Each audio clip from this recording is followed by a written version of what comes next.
আসলে মা, এরা তো আমাকে রান্না করতে বলছে, আর আমি তো ম্যাগি ছাড়া কিচ্ছু বানাতে পারি না। কি করে বানাবো? হ্যাঁ, পায়েস বানাতে বলছে। হ্যাঁ, প্রথমে দুধ গরম করব, তার মধ্যে চালটা দিয়ে দেবো। হ্যাঁ হ্যাঁ, তুমি ফোনে থাকবে, ঠিক আছে? আমি একটা একটা করে জিজ্ঞেস করবো, তুমি বলবে। হ্যাঁ হ্যাঁ। মা, আজকে না একটু প্রবলেম হয়ে গেছে। আমার শাশুড়ি মা না আমাকে বড় বড় চোখ দিয়ে দেখছিল।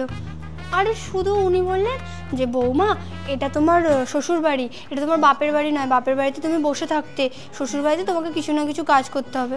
তো এই জন্য আমি বললাম, শাশুড়ি মা, এটা তো আপনারও বাপের বাড়ি নয়, আপনারও শ্বশুর বাড়ি। তাহলে এক কাজ করুন, আপনি বাসনগুলো মেজে দিন, আমি বরং বাকি রান্নাটা করে দিচ্ছি।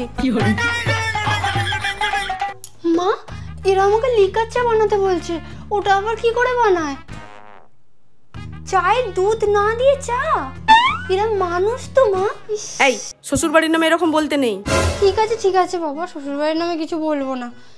ঠিক আছে, আমি চা বানাতে গেলাম। দুধ ছাড়া চা। মা, তুমি কার সাথে বিয়ে দিয়ে দিলে? পড়াশোনা করবো না বলে তো বিয়ে করেছিলাম। এখন আমার বর বলছে বিয়ে হয়ে গেছে তো কি হয়েছে, পড়াশোনাটা কন্টিনিউ চালিয়ে যাও।